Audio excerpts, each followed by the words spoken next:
Hello friends, Om Sairam.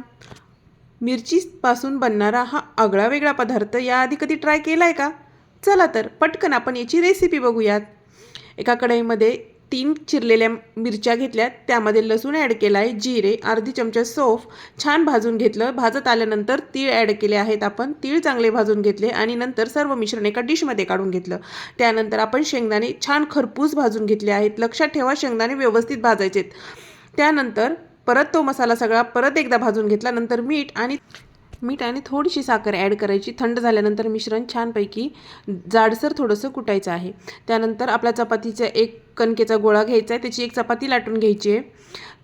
अशा प्रकारे 2 चपात्या आपल्याला लाटून घ्यायच्या आहेत. एका चपातीवर मग खाली तेल लावायचं आहे आणि त्यानंतर आपला हा जो ठेचा आहे तो टाकून घ्यायचा आहे. छान स्प्रेड करून घ्यायचा आहे. नंतर त्याच्यावरती चीज किसायचे थोडंसं आणि दुसरी चपाती आहे ती लेअरिंग करून घ्यायची आहे. आधी हाताने सगळे कडा दाबून घ्या आणि नंतर त्याच्यावर लाटण्याने फिरवा आणि दाब देऊन लाटा, म्हणजे कडा सुटणार नाहीत आपल्या.